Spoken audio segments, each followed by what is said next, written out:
যখন চলছে world cup, রাত জেগে খেলা দেখছে সমস্ত যুবরা, ঠিক সেই সময় রোববার দিন সকালবেলা বেহালা পূর্ব বিধানসভার অন্তর্গত 121 নম্বর ওয়ার্ডের পল্লীবাসীতে এসে আমরা উপস্থিত হয়েছি। এবং পল্লীবাসীতে যখন এসে আমরা উপস্থিত হয়েছি তখন সেইখানে দাঁড়িয়ে একদিকে আর্জেন্টিনা, একদিকে ব্রাজিল, এই সাপোর্টারদের তখন আওয়াজ এবং কথা বলা বলি একদম তুঙ্গে। কথা বলে নেবো আগে আর্জেন্টিনা সাপোর্টারদের সঙ্গে যে কি কোন জায়গায় তাদের চিন্তা ভাবনা থাকছে এই ওয়ার্ল্ড কাপ নিয়ে। আবার কি তারা ঘরে আনতে পারবে যে ট্রফি নিয়ে এবারে খেলা হচ্ছে? প্রথমে কথা বলে নেবো, কি ভাবছো এবারে খেলা নিয়ে? ভাই আমাদের কিছু না, আমরা এবার রাউন্ড অফ 32 কোয়ালিফাই করবো, রাউন্ড অফ 16 কোয়ালিফাই করবো। চাপ হচ্ছে ব্রাজিলদের নিয়ে, ওরা কি করবে সেটা এখন বুঝতে পারছে। কারণ আজকে সকালে যে স্কোর লাইন হয়েছিল, স্কোর লাইন দেখার পর হাফ ব্রাজিল সাপোর্টাররা জার্সিও খুলে দিয়েছে, ফ্ল্যাগও একখানায় লাগিয়েছে, তাও তাপ্তি মারা বলছে ওটাকেও নামিয়ে নেবে। জানি না ওরা এবার কি করবে, ওদের বক্তব্য আমি জানতে চাই। কিন্তু সকাল থেকে তারা মুখও দেখাচ্ছে না, এখন এসছে বলে তাই দেখাচ্ছে একটুখানি মুখ, কিন্তু সব জার্সি বার্সি খুলে দিয়েছে। তাহলে কি বলবে ব্রাজিল? আমি একটা কোইন্সিডেন্সের কথা বলতে চাই। আর্জেন্টিনা সাপোর্টার যেরকম ভাবে বললো, গত বছর মানে গতবারে 2022-এর বিশ্বকাপের প্রথম ম্যাচে আর্জেন্টিনা সৌদি আরবের কাছে 2-1 গোলে হারে এবং তারপর থেকে তারা রিকভার করে সেখান থেকে ওয়ার্ল্ড কাপ চ্যাম্পিয়ন হয়। যে চ্যাম্পিয়নশিপ আজকে তারা খেলতে এসেছে বলে তো মনে হচ্ছে না, তাদেরকে মনে হচ্ছে তারা সেই ওয়ার্ল্ড কাপটাকে সেলিব্রেট করতে এসেছে। So let's see what happens for Brazil. 17 তারিখে আর্জেন্টিনার খেলা আছে, কি বলবো? 17 তারিখে আর্জেন্টিনা খেলা।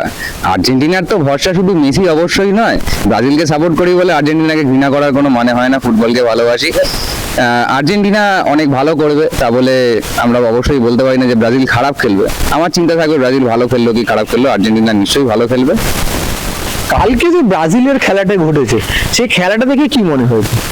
ব্রাজিলের খেলা আজকে ভোরবেলায় যেটা এক গোল ছিল, সারা রাতই ছিল আমাদের সাথে, সারা রাত ভোর অব্দি খেলাটা দেখেছি, দেখেই বাড়িতে গেছে বলে 7 খাওয়ার ইচ্ছা আছে, আমি দোকান খোলা ছিল না। কিছুটা সেই কোপা আমেরিকার সাথে যে ওই ব্রাজিল আর আর্জেন্টিনা খেলাটা হয়েছিল, ডি মারিয়া একটা সুন্দর একটা চিপ তুলে গিয়ে গোলটা করেছিল, অনেকটা মরক্কো প্লেয়ারটা ওরকম গোলটা দিয়ে প্রথম শুরুটা করেছিল। ঠিক আছে, ব্রাজিল প্রথমবারটা 1-1 করেছে, তারপরটা 0-2 খাবে হয়তো। তাই নাকি? 0-2 যাচ্ছে নাকি ব্রাজিল? আচ্ছা, এটা একটু বেশি ভাবা হয়ে যাচ্ছে না? মরক্কো যেমন খেলেছে, এটা তো 1-1 হয়েছে। আর্জেন্টিনা থাকলে একটাও দিতে পারতো না। ওদের দমের কাছে আর্জেন্টিনার দম ফুল, ওটা বৃদ্ধাশ্রমের টিম। ও জল খেতে খেতে খেলবে, বয়স কত? দৌড়াবে কি করে? একজন 40 বছর, একজন 32 বছর, একজন 36 বছর, এইভাবে কি টিম হয়? এবং টিমের সবচেয়ে বয়োজ্যেষ্ঠ প্লেয়ারের উপরই সবচেয়ে বেশি ভরসা। বয়োজ্যেষ্ঠ প্লেয়ারের যদি শরীর খারাপ হয়ে যায়, ডিহাইড্রেশনে ভোগে, তখন কি হবে? এই ব্যাপারগুলো আর্জেন্টিনা টিম ভেবেই দেখছে। বলছে বয়োজ্যেষ্ঠ প্লেয়ার যাকে বলা হচ্ছে, যখন আর্জেন্টিনারই খেলা হয় ওই মানুষটার পায়ে যখন বল থাকে, এই ব্রাজিল সাপোর্টারটাই ওই সময় ছোট বলে দৌড়ায়, ছোট চিৎকার করে, ইভেন কান্নাকাটিও করেছে যখন গোল করে ওয়ার্ল্ড কাপটা হাতে নিয়েছিল। এইগুলো ব্রাজিল সাপোর্টার, এরা রং বদলা তো। আমার তো মনে গিরগিটি সব থেকে বড় ব্রাজিল সাপোর্টার নামে রং পড়ে, এটা এখন নীল সাদা রং পড়ে আছে, এক্ষুনি যেটা বললো যে ফুটবলকে ভালোবাসি, এবার যে প্লেয়ারটা ফুটবলের প্রতি একটা অনবদ্য কাজ দিয়ে গেছে, তাকে তো ঘৃণা করে লাভ নেই। আমার প্রবলেম আর্জেন্টিনাকে নিয়ে, তাকে নিয়ে না, যার জন্য আমি তার নাম বললাম। বেসিক্যালি মেসির ফ্যান, আর্জেন্টিনার একদমই তাই, মেসির ফ্যান, কিন্তু আমি ব্রাজিল সাপোর্টার। আমি একটা পার্টিকুলার প্লেয়ারকে সাপোর্ট করছি। এই ব্যাপারটা হলো পরিবারকে ভালোবাসি কিন্তু বাবাকে নয়, এই ব্যাপারটা ঠিক ওরকম টাইপের। সেই জায়গায় আমরা ডিফেন্ডিং চ্যাম্পিয়ন, আমরাই চ্যাম্পিয়ন হচ্ছি। 3 cheers ফর আর্জেন্টিনা। মেসি, এই যে সাপোর্টারটাকে দেখা যাচ্ছে, সে আগে ছিল ব্রাজিলে, যবে থেকে মেসি এলো তবে থেকে চলে এলো মেসির দলে। আবার পরের বছর মেসি খেলবেন, আবার ব্রাজিলে চলে আসবে। আপনারা পরের বার এসে দেখবেন আমাদের হয়ে বলছি ব্রাজিল ব্রাজিল ব্রাজিল ব্রাজিল। কোনো চান্স ব্যাপারটা এরকম, রং বদলে যাচ্ছে মানুষের। হ্যাঁ, এরা তো না, আমাকে 2-3 দিন ধরে বলা হচ্ছে আমি ব্রাজিল থেকে আর্জেন্টিনায় এসেছি, কিন্তু ফ্ল্যাগ গুলো কিনে নিয়ে এসে লাগিয়েছি, এরা তো পারেনি, এরা একটা কোথা দিয়ে জোগাড় করে নিয়ে এসে লাগিয়েছে। ঠিক আছে, তাও আবার না, এটা কারোর থেকে চেয়ে নিয়ে এসে লাগানো হয়েছে, আর কিছুই না। কিন্তু ক্যামেরা দেখা যাবে ওটাই উঠছে, সবগুলো নেতিয়ে আছে।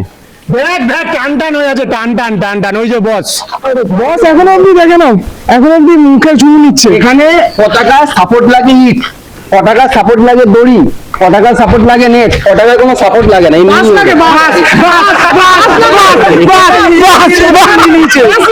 ক্রিকেটে আমি একটা কথা বলতে চাই, আমি একসময়তে বাবার জামানায় শুনতাম যে মারাদোনার জন্য আর্জেন্টিনাকে সাপোর্ট করা হয়, এখন শুনছি বন্ধু বান্ধবরা বলছে মেসির জন্য আর্জেন্টিনাকে সাপোর্ট করি।